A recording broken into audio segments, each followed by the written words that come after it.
Gaurav said that there are some peoples living on the top of the world. Then I met Namgyal and came to know about the Changpa, a tribe living on the mountains. These are the tribes has only about 5,000 peoples. These are the Changpas are always on the move with their goats, sheep, and these may get all these need milk, meat, skin, tents, and coats and sweaters. Their goats are the only treasure. If the family has a if suppose one family has more animals, it is considered as more rich. The animals are important part of their lives. From these special goats, they got the wool for making the world famous pashmina wools. These are the very fine wools and expensive wool. The Changpa graze these goats at higher and colder places so that the goats have a more softer hair or furs on their body. They stay high up on these mountains in a difficult condition because where these goats can survive or live. This is their life and this is their livelihood. I was carrying very little on my belongings on my motorcycle, but the Changpas carry everything that they own on their horses, yaks. It takes only 2.5 hours to pack everything and move ahead. Within a very short times, they put up their tents and chosen their places, and their luggage is unpacked and their homes are ready. This is their lifestyle. You must welcome into our home, said the Namgyal, as he led me to a big cone shaped tent. They call their tent as a rebo. Yak hairs woven to make strips which are stitched together. These are the strong and warm and protect them from the icy strong winds. Then I saw that strips were tightly tied with the 9 sticks. The ground is dug about the 2 feet deep. The tent is then put around this on the higher part of the ground. The in the language of the Changpa, Changtang means a place where very few peoples are live. These language in our country there are a number of language, various types of language were spoken, but these tribe live on such a high mountain areas. There the oxygen level is very less. There is a difficulty in breathing. Animals are the important part of their lives in such conditions. At a very low temperature, these peoples were live. They faced a lot of difficulties.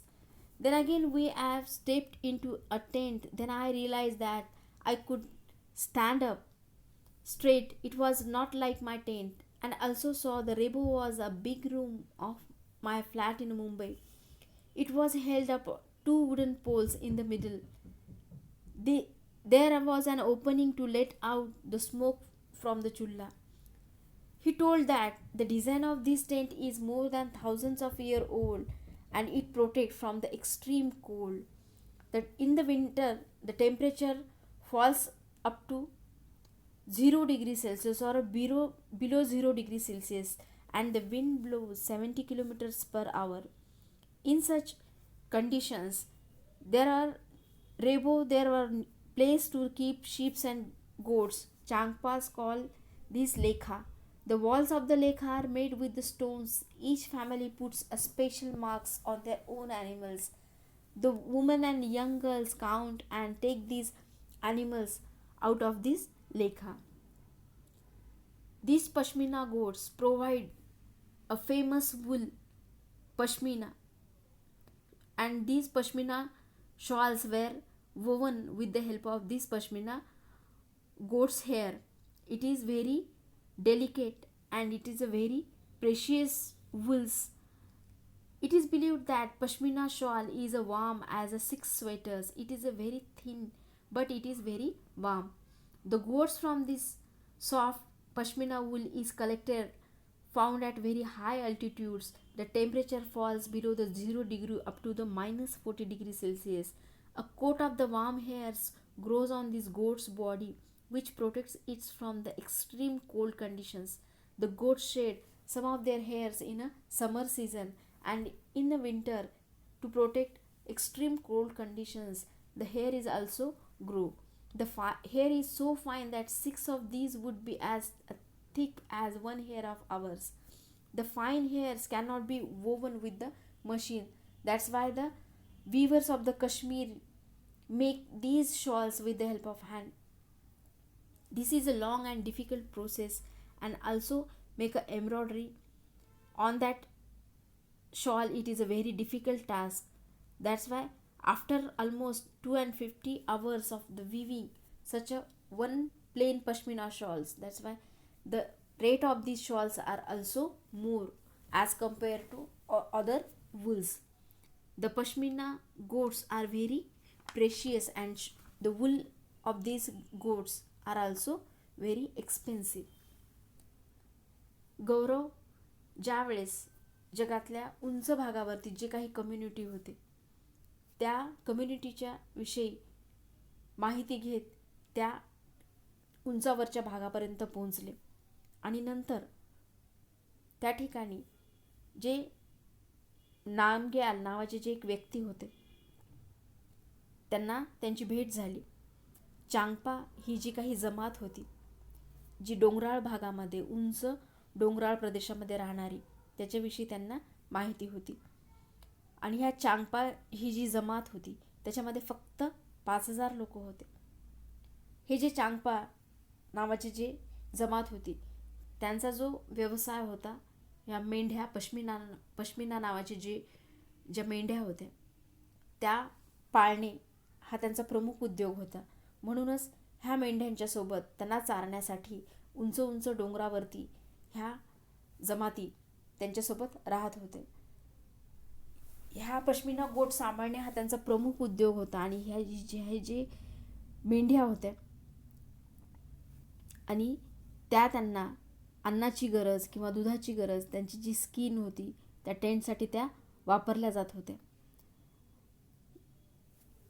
ज्या व्यक्तीच्या जवळ जास्त प्रमाणामध्ये ह्या शेळ्या असतील पश्मिना नावाच्या, त्याच त्यांचा सगळ्यात व्यक्ती तो त्यांच्या कम्युनिटीतला किंवा त्यांच्या समुदायातला तो श्रीमंत व्यक्ती समजला जायचा. उत्पन्नाचं प्रमुख साधन ह्याच पश्मिना गोट्स होत्या. म्हणूनच सगळ्यात जगामधली जी फेमस वूल आहे पश्मिना गोटच्या केसांपासून ते बनवण्यात येतात, आणि त्याला मार्केटमध्ये खूप मोठ्या प्रमाणामध्ये पैसे मिळत असल्यामुळे या समुदायामध्ये ह्या गोट्सला जास्त महत्त्व आहे किंवा ह्या शेळ्यांना खूप जास्त प्रमाणामध्ये महत्त्व आहे. पण ह्या ज्या काही पश्मिना गोट्स आहेत उंच भागामध्ये सर्वाईव्ह होऊ शकतात. अशा प्रकारच्या थंडगार वातावरणामध्येच त्या चांगल्या त्यांच्या अंगावरती जी फर आहे किंवा केस आहेत जास्त प्रमाणामध्ये त्याची उगवण होते. म्हणूनच ह्या ज्या मेंढ्या किंवा शेळ्या आहेत त्या ठिकाणी जिथं सर्वाईव्ह होऊ शकतात, जिथं जगू शकतात, ही जी चांगपाची जी कम्युनिटी आहे त्या ठिकाणी या लोकांना जावं लागायचं होतं, कारण जगण्याचा प्रमुख आधार म्हणजेच ह्या शेळ्या होत्या. गौरवनी त्यांचं वर्णन केलं की मला ज्यावेळेस मोटरसायकलवरून प्रवास करायचा असतो की एका ठिकाणावरून दुसऱ्या ठिकाणी जाण्यासाठी खूप कमी प्रमाणामध्ये जे सामान होतं, आवश्यक असणारं जे सामानच मी घेऊन जायचो. पण त्याला असं लक्षात आलं, चांगपाची जी कम्युनिटी होती की त्यांच्या घरामधलं जे काही सामान आहे याकवरती आणि हॉर्सेस, त्या ठिकाणी असणारे जे हॉर्सेस किंवा याक नावाचे जे प्राणी आहेत त्यांच्या अंगावरती लादून हा त्यांचा प्रवास सुरू व्हायचा. जवळपास 2-2.5 तासामध्ये ते पॅक करायचे आणि 2-2.5 तासामध्ये ज्या ठिकाणी त्यांना थांबायचं आहे गवताळ कुरणामध्ये, तिथे गवताळ भाग जिथे असेल मेंढ्याला चरण्यासाठी योग्य अशी जागा ते निवडायचे आणि त्यांचं जे काही घर आहे रेडी व्हायचं, सगळं सामान उतरवून टेंट लागलीच त्या ठिकाणी ते तयार करायचे. अशा प्रकारची जी जीवनशैली त्या लोकांची होती. नामग्याल नावाच्या ज्या व्यक्तीने त्याच्या कोनच्या आकाराच्या टेंटमध्ये गौरवला घेऊन गेले आणि या टेंटला आम्ही आमच्या बोलीभाषेमध्ये रेबो असं नाव देतो, असं याची पण त्यांनी माहिती दिली. याक या प्राण्याच्या केसांपासनं ह्याच्या ज्या पट्ट्या बनवलेल्या आहेत त्या एकमेकांना जोडून प्रतिकूल परिस्थितीमध्ये तिथं थंडगार वारा आणि बर्फाळ प्रदेश होतात त्या थंडीपासून संरक्षण करण्यासाठी ह्या ज्या स्ट्रिप्स आहेत या पट्ट्या एकमेकांना जोडून हा टेंट उभारण्यात आला होता. 2 फूट जवळपास जमिनीमध्ये हा टेंट खोदून त्यावरती हा जो रेबो नावाचा जो टेंट आहे त्याला बोलीभाषेमध्ये त्या टेंटला रेबो असं म्हणत होतं. आणि ह्या जगामधल्या उंचच्या उंच डोंगराळ प्रदेशामध्ये त्या टेंटची उभारणा करण्यात आली होती. ह्या अशा प्रतिकूल वातावरणामध्ये जिथं नॉर्मल माणसाला श्वास घेणेही कठीण जात होते, की गौरवचा स्वतःचा अनुभव होता की त्या भागामध्ये उंच भागावरती जात असताना त्यांना श्वास घेणं कठीण जात होतं किंवा खूप डोकेदुखीचा त्रास होता, अंगदुखीचा त्रास होता. आणि ही चांगपा नावाचे जे लोक 5,000-6,000 जणांचा जो समुदाय होता, ह्या मेंढ्या आणि शेळ्या होत्या त्यांच्यासोबत, त्यांच्या समुदायासोबत त्या पश्मिना नावाचे जे गोट्स होते त्याच्यासोबत चांगले केस त्याच्यावरती उगवण व्हावे म्हणून उंच उंच डोंगराळ भागामध्ये ही जी कम्युनिटी त्यांच्यासोबत राहायची.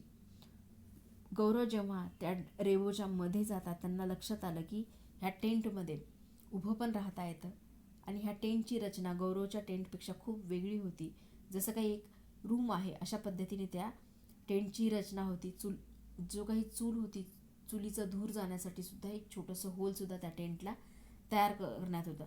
नामग्याल नावाचा जो व्यक्ती होता त्यांनी ही माहिती दिली, जो हजारो वर्षापूर्वी या टेंटची रचना करण्यात आली होती की त्या थंडीपासून संरक्षण करण्यासाठी किंवा तिथं जे काही स्वयंपाक चूल चालू केल्यानंतर, चूल पेटवल्यानंतर ती जी काही स्मोक आहे किंवा धूर आहे जाण्यासाठी सुद्धा त्याच्यामध्ये आउटलेट केलं होतं. अशा प्रकारची जी डिझाईन होती. आणि हा जो रेबो आहे किंवा टेंट आहे खूप जास्त थंडगार वातावरण असताना 70 किलोमीटर वेगाने वारं वाहत असताना 0 डिग्रीच्या पेक्षाही कमी तापमान त्या ठिकाणी त्या उंच भागावरती राहत असल्यामुळे या प्रतिकूल कंडिशनमध्ये हे टेंट आहेत अशा प्रकारचे होते की ज्या थंडीपासून त्यांचं संरक्षण करायचे.